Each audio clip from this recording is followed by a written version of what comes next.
For the longest time, the star lanes whispered about the wandering Princess of Leria. She traveled in a sapphire vessel shaped like a crescent wing.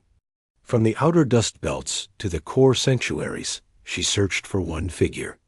A human, a spouse she once vowed to protect, a partner who had vanished during a diplomatic collapse that spiraled beyond control. Her name was Lyra. His name was Dan. Their story had become a quiet legend among traders who crossed forgotten sectors. Lyra ruled no throne during her search.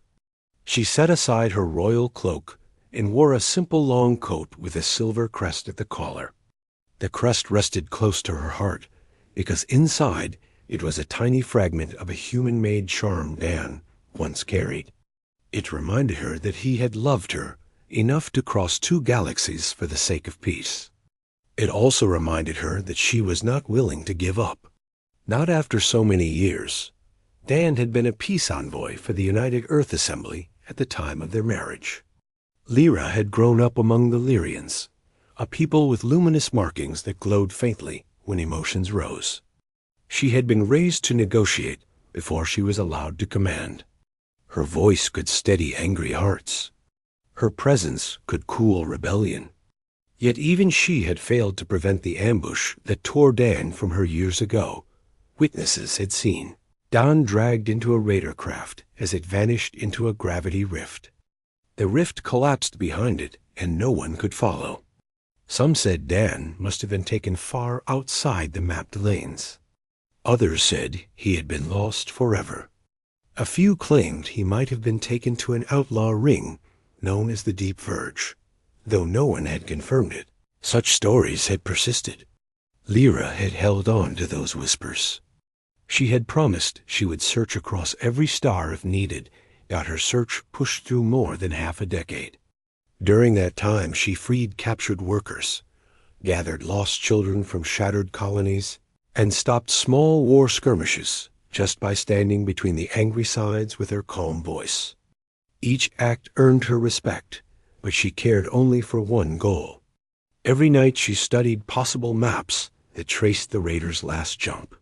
Every morning she crossed another region off her list. She slept little and spoke only when needed. Her ship engines became her only steady companion. Then one day her path crossed that of an old trader named Mako. He was a broad man with gentle eyes and a knack for noticing the sadness in others. He had seen Lyra open fire on a group of pirates to save a farm station. After the rescue, he approached her with a slow step and offered news. He had heard of a human being held in a camp in the far north of the Deep Verge. The camp was not on any official chart.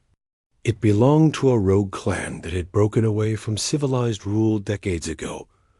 When Mako told her this, the glow along her markings brightened for the first time in months. Her voice trembled with restrained hope. She asked him to repeat the details. He did. She thanked him with a small bow. Then she launched her ship toward the verge without hesitation. The journey took 7 days. Each day her hopes rose. Each night her fears rose too. What if the prisoner was not Dan? What if he had been taken beyond even the verge? What if he had already been lost? She tried to calm her mind, but her heart raced each time she imagined seeing him again. She had not forgotten a single detail. The way he smiled before speaking. The way he stood with quiet confidence. The way he always found a simple way to lighten her mood during diplomatic sessions. She remembered everything. When she reached the Deep Verge, she found skies of strange violet haze and a region scarred by old wars. The camp she sought was a cluster of rough structures made from broken hull plates. Huge metallic fences formed a jagged ring around it.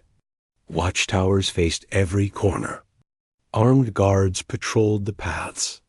Everything about the place warned intruders to turn away. Lyra did not turn away. She landed her ship in a hidden canyon and walked toward the camp with silent steps. Though she could have stormed the place with heavy weapons, she chose caution. She did not want to risk any harm to Dan. She moved through shadows until she reached a vantage point. From there, she studied the camp. Her heart pounded when she spotted a row of working teams. Among them stood a tall figure with tattered clothing and dark hair. His posture was tired. His arms were strong, but carried the weight of years. Even from a distance, she knew who he was. She whispered his name once. The glow across her markings flickered with emotion. Dan was alive. Her legs nearly gave way, but she steadied herself. She had found him. Now she had to bring him out safely. She waited until nightfall when the guards rotated. Then she moved along the outer fence. She used a compact tool to cut through a thin section. Once inside, she kept to the edges until she reached the row where he rested near a dim fire. He sat with other prisoners who looked weary and thin. Lyra stepped near the firelight, though her hood cast a shadow over her face. Dan noticed her movement and lifted his head. His eyes narrowed as he tried to see clearly. She had rehearsed how she would greet him in her mind for years. She had imagined whether he would shout in joy or remain stunned. She had not imagined that she herself would be unable to speak. The moment she saw him up close, everything inside her chest tightened. Dan stood slowly and walked toward her with caution. He did not recognize her immediately, due to the hood and dim light. When she finally found her voice, she spoke his name with a soft tone. He froze. He blinked because he could not believe he had heard that voice again. Then she pulled back her hood. Her luminous markings glowed faintly in the dark. Dan's breath caught. He whispered her name. He took one hesitant step forward. She took two. When they stood before each other, he raised a hand as if afraid she might vanish. She pressed her palm against his. Their fingers locked. Neither moved for several seconds. Then he drew her into a tight embrace. She held him with both arms without a word. The shock of finding him still echoed through her mind. For a moment the camp, the guards, and the years of longing dissolved around them. Only their reunion remained, but danger was still near. She whispered a plan quickly. The guards would notice soon that she did not belong. She signaled toward the fence she had cut. Don nodded and motioned for the others to follow.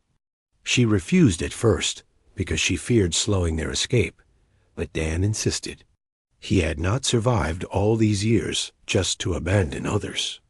His sense of duty had remained unchanged. Lyra agreed and guided them toward the fence. Halfway there, a guard spotted them. A warning horn blared.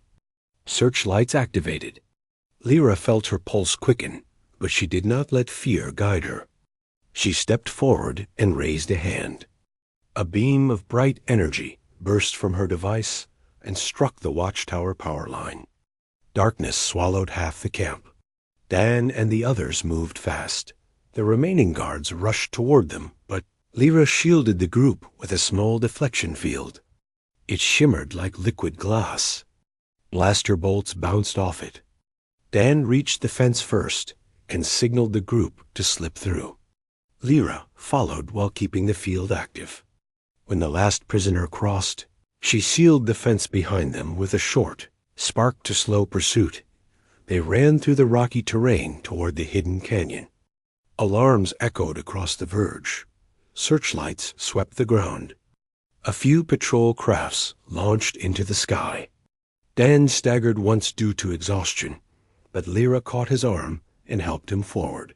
He apologized, but she shook her head. He had endured more than enough. She would not allow him to feel weak now. When they reached her ship, the group rushed inside. Lyra stayed at the entrance to make sure everyone boarded. Dan climbed up the ramp, then waited for her. When she joined him, she gave the command to lift off. The engines roared as they rose from the canyon and shot into the dark sky. The patrol crafts gave chase, but could not match the speed of her advanced vessel. Within minutes, they broke free into open space, not only after they reached safe. Drift range did Lyra allow herself to breathe deeply. Dan leaned against a panel, and sighed with relief. She moved closer and checked his injuries. He had scars along his arms and neck. His hands were rough. His face was thinner, but his eyes still carried the same steady strength she remembered. She touched his cheek gently. He placed his hand over hers. He thanked her for coming. She said she never stopped searching. He smiled at that. For a moment, everything inside the ship grew quiet. They looked at each other with a depth only shared by those who never gave. Up on each other, the rescued prisoners rested in the back. Dan introduced her to them as the one who had saved them all. She felt humbled but grateful that she could help. She gave them food, blankets, and a safe path to a nearby haven world. After dropping them there, she set the ship to drift through a peaceful stretch of stars. Dan walked into the cockpit where she stood watching the horizon. He placed a hand on her shoulder. She turned to him. Neither spoke at first. Words were not needed. The silence between them was filled with everything they had endured. He finally asked how long she had searched. She answered with simple honesty. She had searched since the day he vanished.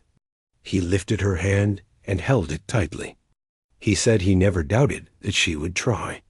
He only feared she might suffer while doing so. She assured him she had survived because she believed. He was still out there somewhere. The ship drifted past a set of bright nebula clouds that cast soft colors across the cockpit.